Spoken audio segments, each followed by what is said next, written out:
Chapter 20. School's out, mused Holly as she neared the Hogwarts castle. I wonder if anyone is there now. Suddenly, the air grew cold, and the sky darkened. Holly looked up and saw several Dementors swooping towards her. No, she thought in a panic.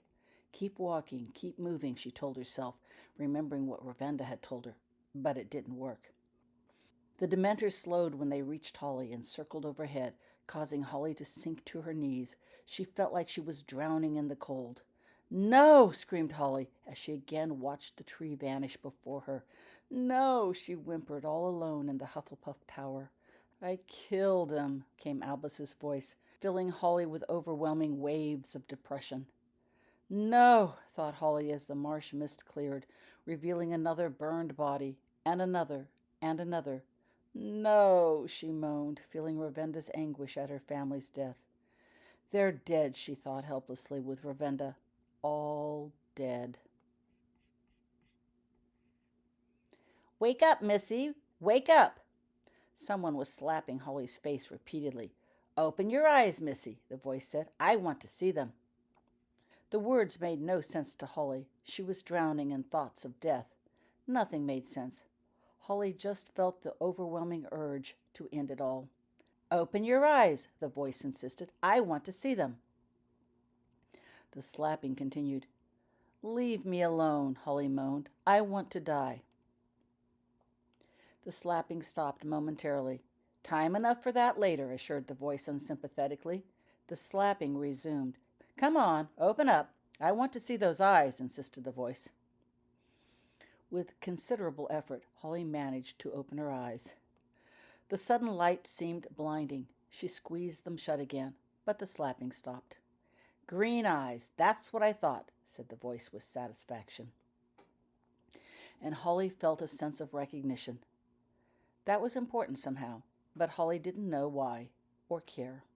She only wanted to die, to join her family and friends. Let me die, she moaned, longing for the peace of oblivion. You still want to die? Came that voice. I have the perfect place for you to do that. Yes, I do. You just come along with me, Missy. And Holly felt herself hauled up by the arm. Her arm was draped over the person's shoulder, and Holly was pulled forward. With her eyes still closed, Holly moved along, unresistingly. Dimly, Holly realized the ground underneath changed from gravel to stone. She stumbled up some stairs, and the sound of her footsteps echoed familiarly as she moved. When she ventured to open her eyes, Holly found herself moving up a familiar flight of steps. She couldn't see much of the person holding her, didn't care. She closed her eyes again. All the while she heard the voice muttering to himself. Some of the phrases drifted into her head. Make a fine surprise for him. One meeting I can't wait to see. The words held no meaning for Holly. They moved off the stairs and down a corridor. Come on, Missy, the voice encouraged. Keep moving, not much longer, and then you can die all you want. The thought of being permitted to die motivated Holly to move her legs. The two stopped, and Holly heard the voice say, Venomous viper.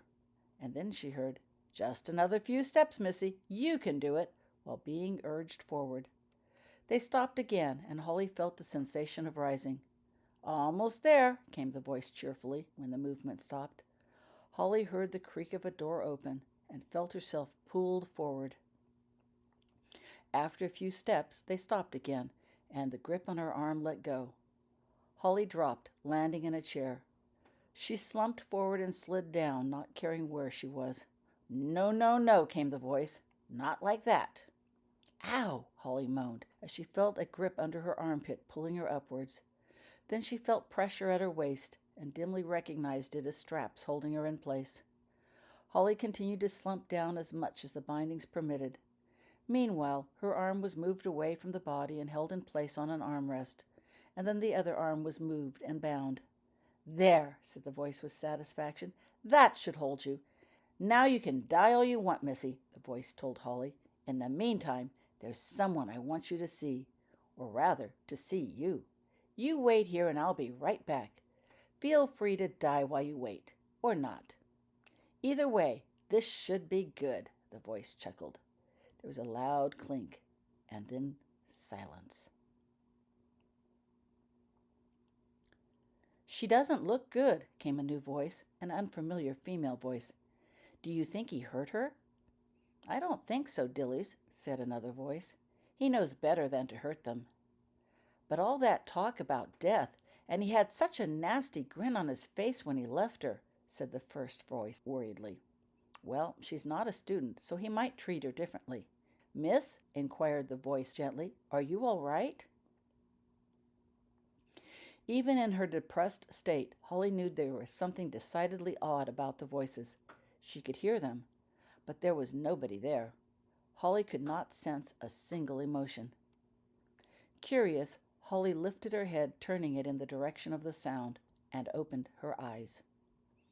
She found herself staring into the face of an old wizard with a long, white beard. You! Exploded Holly, momentarily forgetting her depression when she saw the person in the portrait looking at her.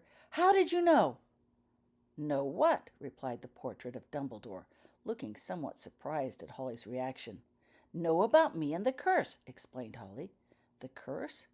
The time reverse curse, replied Holly impatiently. How did you know I was coming? I didn't, said Dumbledore simply. Of course you did, argued Holly. You left that packet with Mrs. Fig for me. Oh, said Dumbledore, that. Dumbledore shifted uncomfortably in his chair. That was for Mrs. Fig. No, it wasn't, disagreed Holly. You told her to hold it for me. She said so. Times were bad, replied Dumbledore slowly, and they were sure to get worse. I knew something had happened the moment I discovered the Dursley family had disappeared on the very day young Harry vanished. I also found the plaque in the tree and the one in the trophy room. It was a time reverse curse, you say? Interesting. I never knew for sure, but that would fit the facts. I take it Harry wasn't supposed to die in the Chamber of Secrets? No, agreed Holly, he wasn't. Of course I could do nothing about the curse once it was enacted. I was affected, like everyone else. I thought the changes were irreversible, confessed Dumbledore softly. While Harry Potter's family appeared untouched by whatever had happened, they were muggles, and only a wizard could undo things. But Mrs. Fig was scared, very scared, he continued. So I put together a packet. I gave it to Mrs. Fig and told her to watch the Dursley place. I didn't tell her there was little chance she'd ever see anyone. No one knew Mrs. Fig was living there, you see, continued Dumbledore. Mrs. Fig was safest if she stayed put. The packet gave her purpose, kept her safe, and, if need be, could help her should she open it. Holly stared at the portrait, devastated. Despite everything, in the back of her mind had been Mrs. Fig's unwavering confidence in Dumbledore. If he didn't think she could do it, hadn't even known she was coming, then... The door opened. Holly swung her head around, recognizing the emotion that arrived. Headmaster, I don't believe we have met, came a cold voice, stopping Holly's words. Well, have we? Demanded Headmaster Snape icily in the silence that followed. No, sir. I don't expect we have, replied Holly softly, and she turned her head away from the headmaster so he wouldn't see the tears that flowed freely down her face. Headmaster Snape looked down at the two familiar forms strapped in the chair before him. It was a good thing Pettigrew hadn't been able to conceal the smirk on his face when he informed Severus that a trespasser had been found on Hogwarts grounds. That enabled Severus to steel himself against whatever he found in his office upon arrival. Better yet, Severus was glad he had had the presence of mind to order Pettigrew to check the Hogwarts ground against other intruders, ensuring Pettigrew would not be present when he viewed the trespasser. The girl's looks were undoubtedly part of some plot cooked up by Pettigrew to discredit Severus, but that didn't explain the voices Severus heard as he stood outside the door. Severus had been shocked when he realized the portrait to which the girl had been talking was Dumbledore. Dumbledore rarely spoke to Severus, never to the students, and surely shouldn't have been talking to a trespasser on Hogwarts grounds.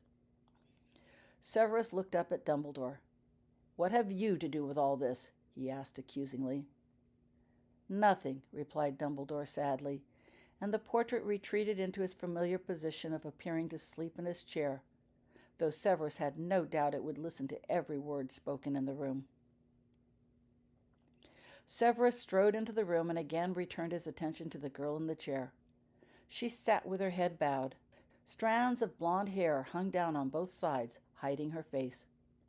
"What's your name?" he asked. "Kill me," the girl said instead. "What?" "Kill me, please," the girl repeated louder, not looking up. "Why?" "They're all dead," she moaned. "My family, friends, everyone, except I should be dead too," she spoke with renewed energy. "Kill me, please." Severus frowned as he studied the girl. Usually victims begged for death during or after interrogations, not before, and rarely did victims this young beg for death. There had to be some other cause. The Dementors, of course. They were ravenous with no students around. Pettigrew hadn't mentioned any Dementors, but then he wouldn't. Pettigrew only said he had found a trespasser. Most likely, the Dementors found her first. The Dementors wouldn't kill without specific orders, but how long had they fed on the girl before Pettigrew came on the scene? Severus could get no answers from a person so depressed. He walked over to his desk and opened a drawer where he always kept a supply of chocolate. Severus hesitated before selecting a piece, sweetened or bitter. The Slytherins always got the sweetened pieces, and the girl was no Slytherin, not with thoughts of suicide. But the girl was no non either, not one that he recognized. Severus picked out a sweetened piece. The attack had been severe, he decided, justifying his decision. She would need the extra energy the sugar provided. He walked back to the girl, knelt down, and brought the chocolate to her mouth. "Eat," Severus instructed. The girl immediately twisted her head away from the chocolate, refusing. Severus put his other hand on her head, firmly holding the head in one place, and brought the chocolate again to her lips. "Open your mouth and eat," he ordered firmly, "or I shall force it down your throat." Reluctantly, the girl parted her lips just a bit, and Severus pushed the chocolate into her mouth. He remained in place, holding the head, watching to make sure she didn't spit the chocolate back out. Severus nodded with satisfaction when he saw her swallow. Then he released her head and stood back up. "What's your name?" he asked in a gentler tone. "Holly, sir," the girl replied in a trembling voice, still not looking at him. "Holly Wycliffe." The name was unfamiliar, but that did not matter. She no longer spoke of death. He would learn the truth soon enough, now that she had begun talking. "That's better," commented Severus calmly. "Now, why have you come to Hogwarts?" In response, the girl gave a shudder and shook her head. "Miss Wycliffe," began Severus sternly, "I have numerous potions at my disposal from which to select to make you talk, some of which are quite painful."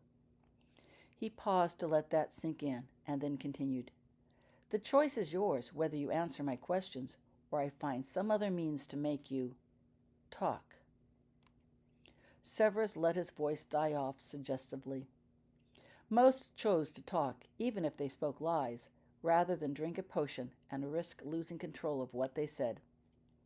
Of course, potions could still be used should more intensive questioning be required. But Severus saw no reason to tell the girl this. She would find out soon enough. "Why have you come to Hogwarts?" he asked again. "It doesn't matter," the girl said dully. "I've changed my mind. Kill me, please," she begged, still not looking at him. The voice sounded sincere. This was no Dementor's plead. There was more going on with the girl, but what? "Excuse me," interrupted the voice of Phineas Black, "but I have a message to pass on from Bellatrix Lestrange. Ordinarily, I wouldn't bother you when you are busy," he apologized, "but I received the message almost 2 hours ago. You've been out, and it was labeled urgent." "Very well," replied Severus calmly. "Proceed." There was time enough to deal with the girl. It seems as if Mrs. Lestrange would like all wizards to be on the lookout for a young girl with long blonde hair and green eyes who may or may not be a witch. Severus's eyes involuntarily flew down to look at the hand of the girl seated, strapped in the chair.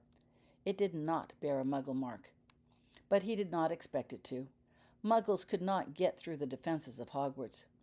"If she should turn up," continued Phineas, "you are to restrain her for further questioning. Apparently, she was last seen in the company of Sirius Black." "Black? That couldn't be," thought Severus in shock. The imprisonment of Sirius Black was a closely guarded secret. No one else should even know about him, let alone be with him. Severus learned about Sirius's imprisonment quite by accident when Pettigrew let it slip one night while under the influence of fire whiskey. Severus had debated long and hard with Dumbledore about the wisdom of passing the information to the then shattered remnants of the Resistance. In the end, Severus had done nothing. To do otherwise, Dumbledore insisted, would jeopardize Severus's position as headmaster. "Is Bellatrix there now?" inquired Severus, maintaining a calm-sounding voice. "No," replied Phineas. "I got the impression that Sirius had managed to run off, and she intended to fetch and question him further. She hasn't returned, so I suspect that Sirius is proving a more difficult subject than she expected. Bellatrix seemed rather angry about the whole thing. She might even lose control and accidentally kill him." "No," said the girl unexpectedly, her voice filled with emotion. "Don't be upset, child," said Phineas soothingly, while he looked down at the girl. "If he should die because of what happened at the house, then you have done him a favor. Sirius has been trying to get himself killed for years. And I heard what you said about me, by the way," Phineas added as an aside. "That was very sweet of you." Severus stared. A second portrait talking to her, and as if they were old friends, no less? That was unheard of.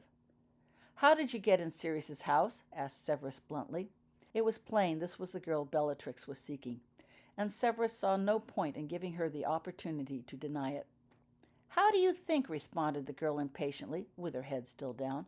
"I knocked on the door and he answered. Why does everyone keep asking that?" she added with frustration. Everyone?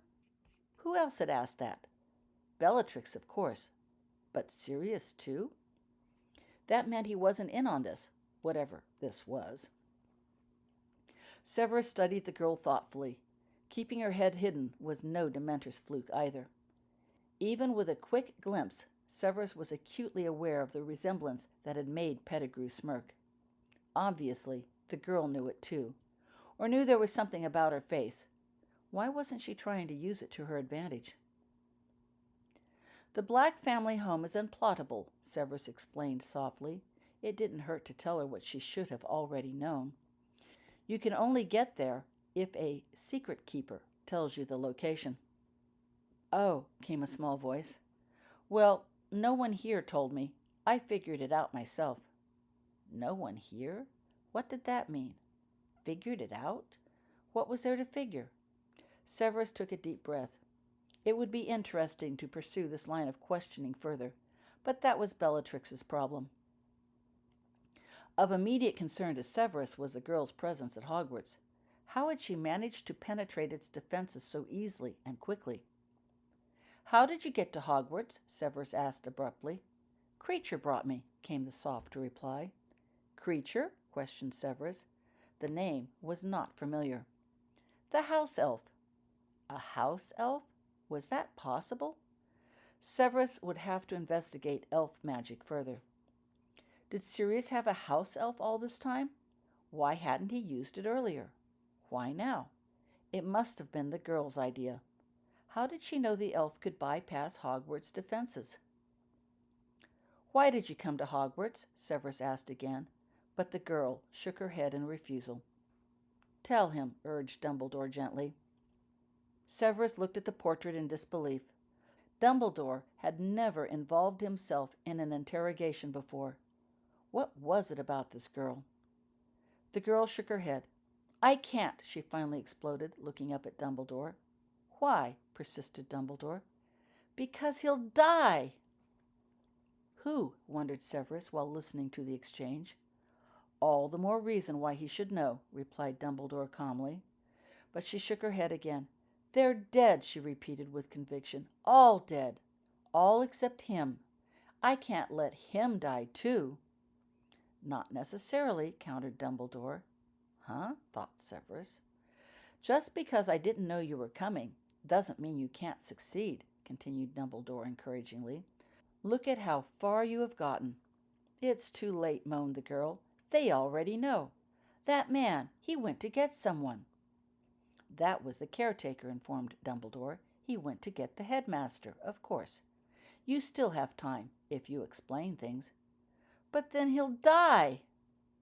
We all die eventually, responded Dumbledore softly. As they spoke, it gradually occurred to Severus about whom they were speaking. Am I to understand, he began tentatively, that the person you are so afraid will die is me? There was no answer. Severus used his wand to swirl the chair about quickly before the girl had a chance to turn her head. Well, he demanded, confronting her directly. But the girl tried to hide. Don't look at me, she insisted desperately, twisting her head aside.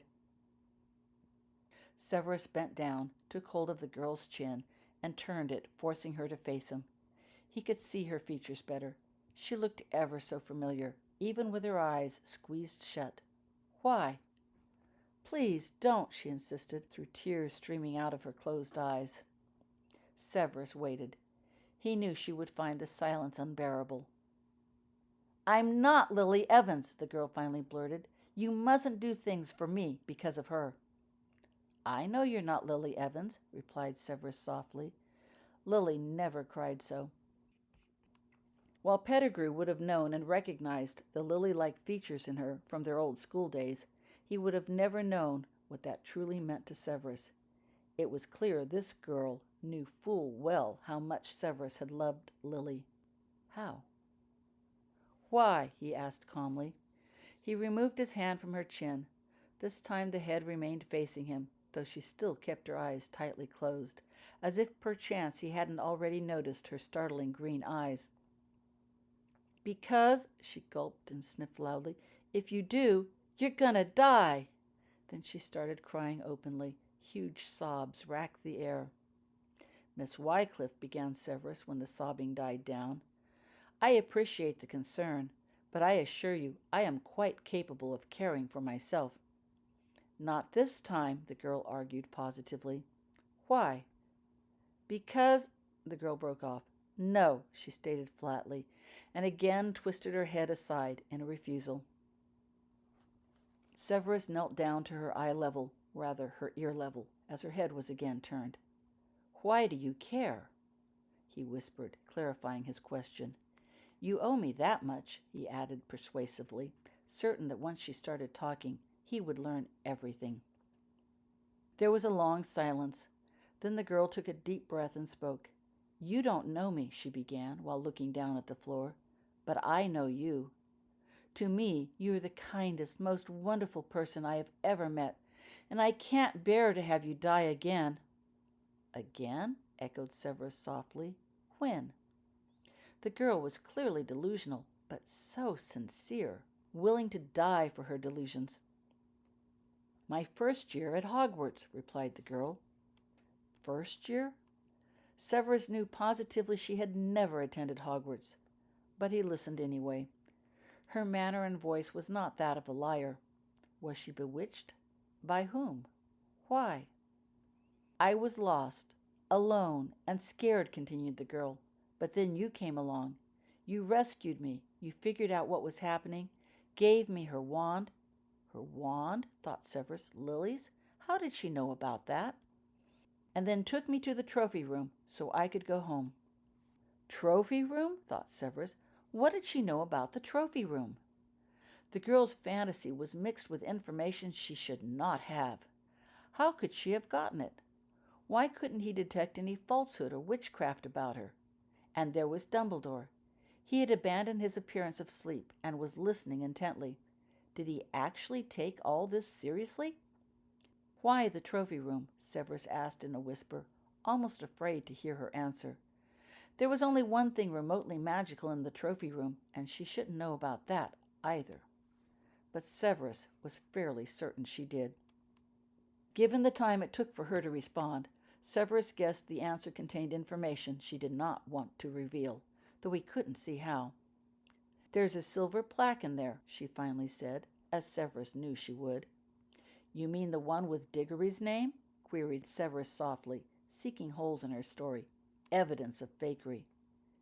"There's one for Cedric?" asked the girl with interest. She was quick to seize a change in topic. "That's nice. It's so sad what happened to him. I don't suppose it's much better than dying." "Is that the one?" asked Severus, avoiding her questions and comments while wondering what she meant. "The plaque, you mean?" If she had been to the trophy room, she would have known Cedric had a trophy, not a plaque. A visible reminder that even Triwizard champions were no match for the Dark Lord. "No, of course not," replied the girl uncomfortably. "Which one, then?" "The one that doesn't fit." "Doesn't fit?" "It's just names, not an award." "What names?" The girl turned to Severus. He could see the tears streaming down her face. "Please don't make me," she whispered. "All that other, it doesn't matter any more. It seems like a dream. I've had this awful emptiness inside me ever since last time. Nothing else seems real but you, here, alive, now, and I can't bear to lose you again." "Those names have been there for years," persisted Severus calmly, ignoring her fears and desperation. "Surely it won't hurt to repeat them." She couldn't be bewitched, not and have emotions as strong as these. Something else was going on. But what? Ginny Weasley," she began hesitantly, "and Tom Riddle." "That plaque is a piece of very dark magic," observed Severus, noting with interest she hadn't mentioned the third name on the plaque. "Yes, sir," agreed the girl promptly. "One shouldn't touch pieces like that," he continued neutrally. "No, sir," she agreed, almost happily. This, then, touching the plaque, must be the action she thought would seal his doom. But Severus had already touched the plaque, and it had done nothing. Whose touch did it require? "You need to tell him the rest," came the voice of Dumbledore. He peered down at her through his wire-rimmed glasses. The girl opened her eyes as she looked up at Dumbledore. "No," she argued faintly. Severus stared at Dumbledore thoughtfully, and then sighed. "He's right, you know," he said gently to the girl while standing up. "I'm touched by your concern. Truly I am." And indeed, no one had ever expressed this degree of interest in Severus's welfare. "But you're too young to be making decisions like that alone, or to bear the burden of them later. And it is my life you speak of," Severus added softly. "I'd like some say in the matter. But whatever I decide," he continued, "I can assure you that it won't be because you look like Lily Evans. Definitely not." While Severus loved Lily fiercely with all his heart, Lily had never known or returned his affection. This child was a totally different person. "I'm guessing it has something to do with Harry Potter. Am I right?" Harry Potter was the one name she hadn't mentioned from the plaque, and her looks had to mean something. Miss Wycliffe looked down again. She shuddered and then nodded. "But he's dead." "No, sir, he's not," contradicted the girl softly. "Not really," she corrected herself. "At least he wasn't dead when he said goodbye to me at the station last month. And he wasn't dead when he gave me the address to the Black residence last fall. He said I was family and should have it. Cousin Harry inherited the house, you see, after Sirius died." "Cousin?" "Yes, sir. His mum, Lily, was my grandmum's sister. People who knew Lily say I look a lot like her," she finished. "But the name—" "It got changed when Cousin Harry moved out," she said calmly. "It used to be Dursley." "Dursley?" said Severus faintly. "But there are no Dursleys," he added, remembering how Tom Riddle had initiated a search for the Potter relatives years earlier. The relatives were Muggle, of little importance. Severus thought the search rather odd. He had thought it odder still when they weren't found, not even bodies. Severus had to admit that a relationship to Harry was the best explanation for Miss Wycliffe's appearance. But how could the family have been hidden for so long? "It hasn't been long," said the girl, interrupting his thoughts. Severus hadn't realized he had spoken aloud. Not from me, she amended. Severus looked at her for further explanation. Miss Wycliffe was silent, and then took a deep breath. 3 days ago, she began, my brother Vernon found something in a tree outside the Dursley place. I'm guessing it was a plaque, at least it had similar words, and I'm sure he touched it, because suddenly he was gone. My mum was gone, my dad was frozen, and everything went all different. Now Vernon's strapped in this horrible chair, sitting in the dark, starving to death, if he isn't already dead. All because of me. You? Questioned Severus. It hadn't sounded like she had done anything. I didn't tell him about the plaque, she cried. Vernon's Muggle, you see. I didn't think he'd understand, or it would matter to him. We didn't know there was another one, she sobbed, or they would have gotten rid of it too. A Muggle brother? That made the girl a mudblood, without a mark, who had considerable knowledge about the wizard world and claimed to attend Hogwarts. It was an impossible combination. Yet here she was. Further, Severus could detect no hint of magic or deception about her. If it's a plaque you need, began Severus cautiously, why didn't you use the one on the tree? It's gone, Miss Wycliffe wailed. The plaque, the tree, everything. Blown up or something. The only other one I knew about was at Hogwarts, and I've had a positively horrible time trying to get to it. And she burst into more tears. Severus conjured a handkerchief while trying to imagine what kind of magic would cause the events she described. Suddenly, he realized he had the answer, or had once, if the girl was to be believed. And so far, outside of wild, improbable stories, he had no reason not to believe her. You said I figured it out? He questioned softly, while he knelt and gently wiped the tears from her face. Miss Wycliffe nodded. What did I say it was? He asked, placing the handkerchief in a pocket. You didn't, she gulped, sniffing loudly. But Headmistress McGonagall said it must be a time reverse curse. McGonagall? She was dead, wasn't she? A time reverse curse? Repeated Severus thoughtfully. Were such things even possible? Apparently, if the girl was to be believed. And it would take a wizard of considerable skill to accomplish it. Yes, sir, replied Miss Wycliffe. It reversed everything back to the day Harry Potter met Tom Riddle. I wasn't aware Harry Potter had ever met Tom Riddle, commented Severus, trying to absorb the new information. Harry had vanished nearly 2 years before Tom Riddle appeared at the Dark Lord's side. Riddle had certainly never mentioned having met Harry Potter, but who knew where Tom Riddle had been before his appearance? Riddle might have had the knowledge to work such a curse, were he around. He did, sir, replied Holly, sniffing and trying to stifle her sobs. In the Chamber of Secrets. Cousin Harry fought a basilisk there, and then, I guess he fought Tom Riddle, 'cause Tom was there too. So, Riddle lost the encounter? Yes, sir. I mean, he should have.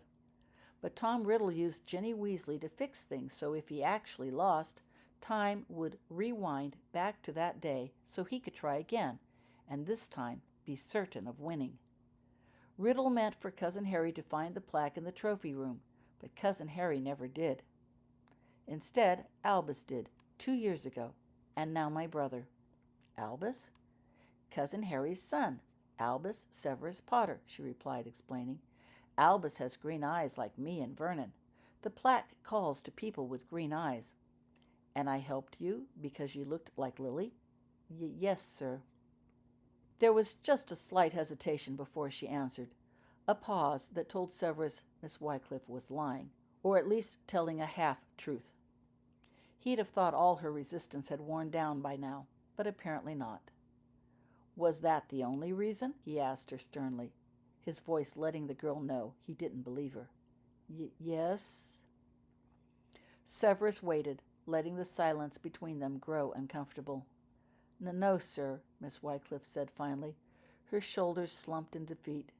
Cousin Harry said you made a promise to help protect him, for Lily's sake, and you did. He regretted he never had the chance to apologize or say thank you. And the Dark Lord? Who? Miss Wycliffe asked in confusion. The Dark Lord, repeated Severus. Didn't she know the name? He who must not be named, Severus said, trying for a phrase more commonly used. "Oh, you mean Lord Voldemort? Sorry," Miss Wycliffe added quickly. "I shouldn't have said that." "I think we can manage hearing at once," replied Severus dryly. He had winced at her words, but noted she said the Dark Lord's name without fear, something not likely these days. "But only once," he warned.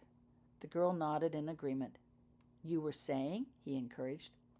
"Oh, yes," replied Miss Wycliffe. "Cousin Harry defeated you-know-who a few years later." Severus was not surprised. That had to be the case, given the scenario she described. The prophecy named Harry as the one who could vanquish the Dark Lord, and had the boy been still alive when the Dark Lord returned, he would have insisted on Harry's death. Harry would only have managed to stay alive by defeating the Dark Lord. Severus looked up at the portrait of Dumbledore. "And you knew about all this?"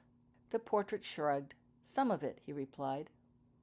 "That's what you were talking about when I came in?" "Mostly," the portrait admitted, without elaborating. Severus sighed. He pulled out his wand and caused the bindings on the chair to vanish, thus freeing the girl. She let her arms drop to her lap as she watched him. Then he pointed his wand at his desk, causing it to move. "No," she moaned softly, as a small rectangular segment of the rug rose and floated in the air. Her words confirmed that the girl knew what lay beneath the rug. In fact, she knew too much to be a Death Eater trap or some other trick. It was information perhaps she could have gotten from Dumbledore, given enough time. But Severus knew she hadn't had that time. And Dumbledore would have never provided her with such information, certainly not on a whim or a joke. The stakes were too high. Hearing the story, let alone acting on her words, jeopardized Severus's position as headmaster, and that was something Dumbledore would not risk. The piece of rug landed gently on the floor. Miss Wycliffe's very presence was an anomaly, a mudblood with no muggle mark and a skewed knowledge of the wizard world. Severus could think of no other explanation that fit her existence, as well as the very improbable time reverse curse. Miss Wycliffe would get her wish for death, should she remain. Even if he didn't believe her story, the Dark Lord couldn't afford to let her live, just in case. "It isn't often one gets to choose the manner and time of one's death," Severus said softly, in a conversational voice, as he knelt and lifted a piece of polished floorboard up and set it aside, revealing a small hole beneath. "Frankly, I'm surprised I have managed to live as long as I have, given the times and circumstances." Severus pointed the wand into the hole where it glowed brightly for a minute. Then he reached into the hole and lifted out a small piece of paper and a skinny, long, rectangular box. He looked at the paper briefly, a photo of Lily smiling happily, and looked again at the girl sitting in front of him, who looked amazingly like Lily. "You mustn't think I do this because of your looks," he added, noting the girl's distressed face, "though it certainly helps. The Potter boy was annoyingly like James. I don't know what Lily ever saw in James. He was nothing but an arrogant bully. But I couldn't deny those eyes. Harry had Lily's eyes." Severus tucked the photo into his robe and opened the box. "As you do," he added softly, while holding out Lily's wand to her. "But you'll die," the girl protested, looking helplessly at Severus. Her green eyes glittered brightly as more tears streamed down her face. "I knew that would likely happen the moment I made that promise," Severus informed her calmly. "I was convinced it was my fault when Potter turned up missing," he added softly, remembering. "And I have regretted my inaction that night ever since. Dumbledore assured me I wasn't to blame, but I thought he was just being kind. Potter was supposed to stay in the dorms," continued Severus. "I should have guessed he'd run off and try something stupid. His father would have. By the time we realized the boys were truly missing and not just out, it was too late. I could only hope they had failed to find the chamber and would return in defeat, or had somehow joined Lockhart, and together they would return alive. But Lockhart was a rather useless wizard, and if they ever connected, it obviously didn't help. I had no idea other forces were at play that night. Severus looked accusingly up at Dumbledore, who at least had the grace to look slightly embarrassed. Severus looked down at the honey-colored wand still in his hand. "Take it," he insisted, placing the wand in Holly's hand. "She'd want you to have it, and I do, too." He gently wrapped Holly's fingers around the wand. She was still crying silently. "Save your tears for later," Severus told her soothingly. He handed the girl the handkerchief so she could wipe the tears from her face. "I'm not dead yet, but we should hurry. I suspect we haven't much time." Severus put away his wand and extended his hand to Miss Wycliffe. She stuffed the handkerchief in a pocket and placed her hand in his. Severus drew Miss Wycliffe out of the chair. He watched quietly with interest as she pulled out the end of a belt hidden under her clothes, placed Lily's wand carefully within it, and then tucked both belt and wand out of sight. Then Severus led her to the door. It opened as they neared. On the other side stood Pettigrew and Lord Voldemort.